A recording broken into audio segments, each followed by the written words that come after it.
An overrated presidents list? You know what? Let's give it a shot. Now, the first thing I want to note about this video is that stuff that happened made it very clear at the beginning. He does not view any of these presidents as among the worst in the history of the nation. Keep in mind, I'm not saying these presidents were necessarily awful or among the worst. In fact, none of them made my worst 5 of all time list, but they are all, in my opinion, overrated. In fact, he specifically notes that FDR, his pick for the most overrated president of all time, was actually rather good, all things considered. Well, FDR was certainly a great president, and we have to acknowledge the good. However, determining the quality of a president is actually quite a difficult feat, to say the very least. And this gets even more difficult when you're, say, trying to rank the presidents from best to worst. I mention this because stuff that happened says he's primarily basing what presidents he calls overrated off of where they appear in various polls.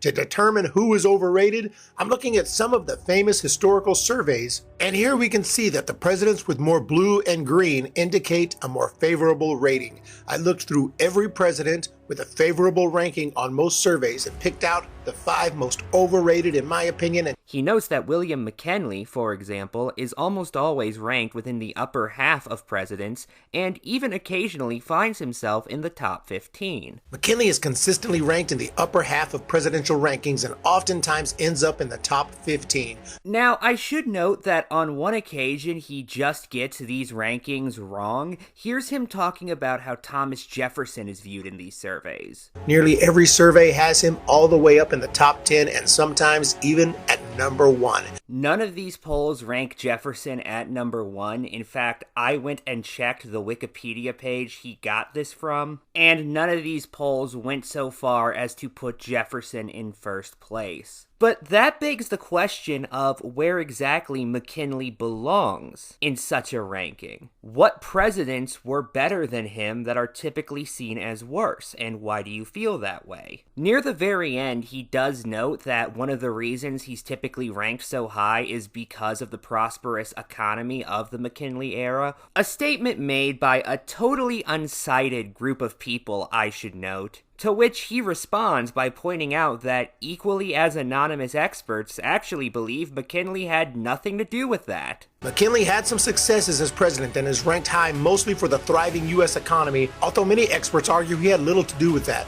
However, he doesn't actually explain where this should cause us to feel about the administration's place in history, other than that we should view it a little less positively. He brings up the negatives of these various presidents, and I'm just left wondering if he's under the impression that historians have not properly accounted for them. I mean, he outright says FDR's internment of Japanese Americans should be seen as a black mark on his legacy. Even if we forgive some of these missteps, there's still no way I can consider FDR a top 5 president when we look at his treatment of Japanese Americans in the aftermath of Pearl Harbor. He signed an order authorizing the military to round up about 120,000 Japanese Americans, over 2/3 of them American citizens, and placed them in camps, absolutely stripping them of their basic civil rights. They lost their homes, farms, and businesses. It was excused at the time as a military necessity because there could be Japanese spies among them.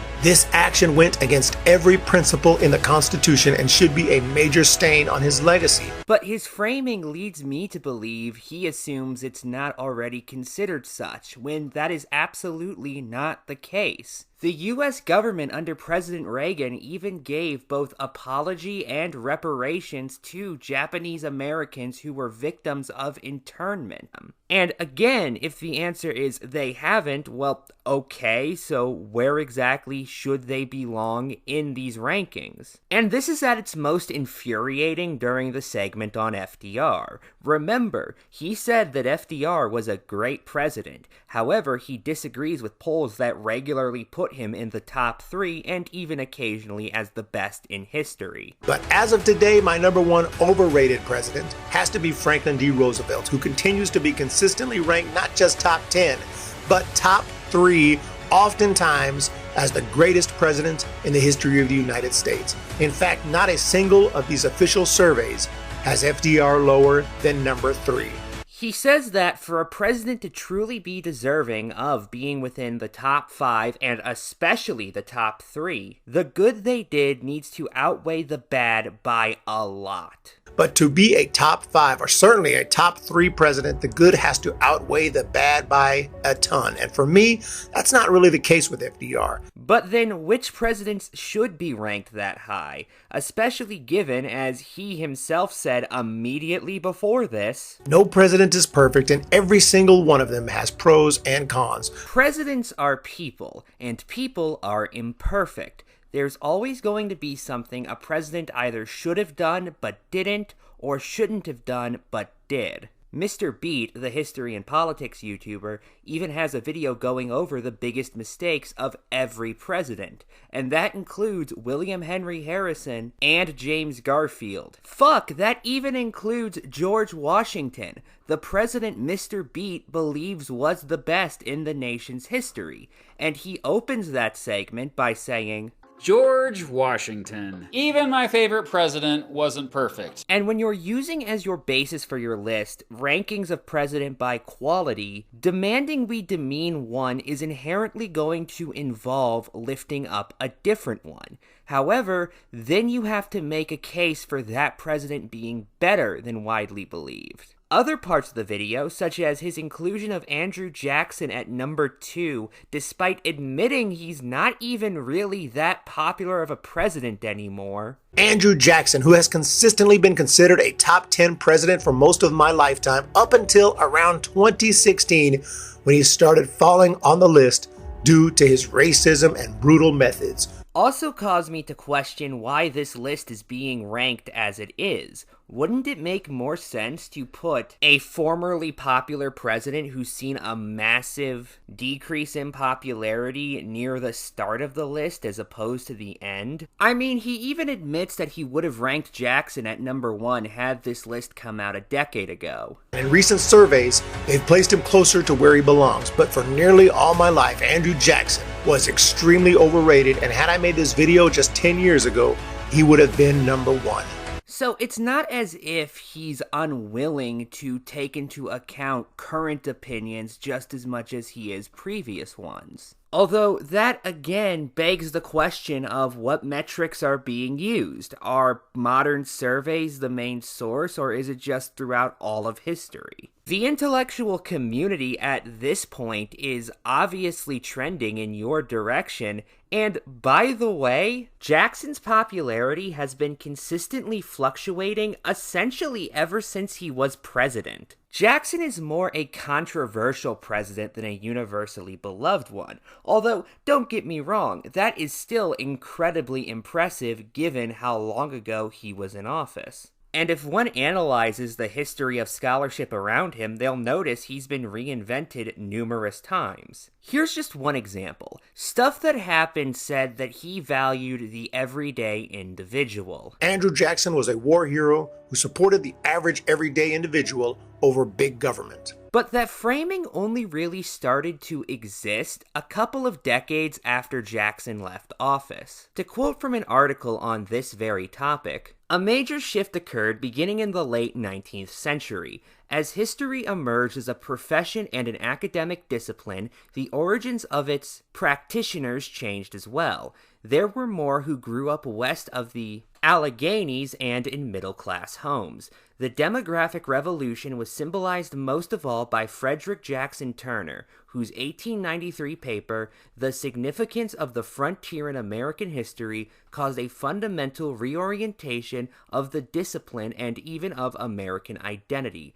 Turner, a native of Wisconsin, looked to the internal environmental conditions of the American continent as the determinative influence on the nation's institutions and character, rather than the transatlantic heritage of what had been transplanted from Europe. This viewpoint changed the shape of U.S. history.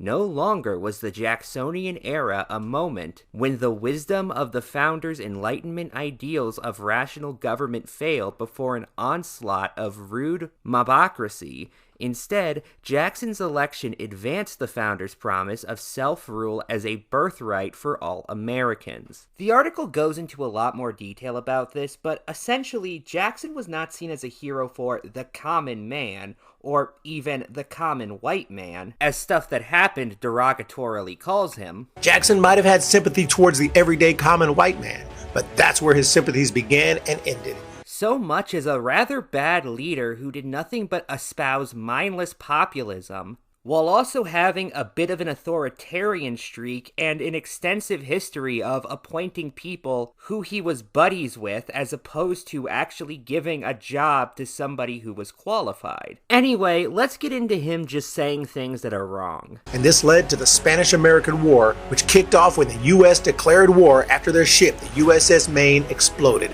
The explosion was most likely an accident, but McKinley took the opportunity to jump into war. McKinley did not take that opportunity. That's just not what happened. It was yellow journalists who pushed the narrative that the destruction of the Maine was related to actions by Spain. This caused public opinion to become in favor of going to war with Spain, which eventually caused McKinley to feel like he had no choice but to do such. McKinley was nothing more than a political leader acting in accordance with what the people of his nation wanted. We can argue if that's a good way to be president or not. However, it wasn't McKinley taking advantage of an opportunity, like your statement implied. It was more him being boxed in by the pressure of those around him. Same-sex marriage was legalized by a Supreme Court decision while Obama was president, although it would have likely happened regardless of who was president. We have nothing to back that up and quite a bit of evidence against it. John McCain, who ran against Barack Obama back in the 2008 presidential election,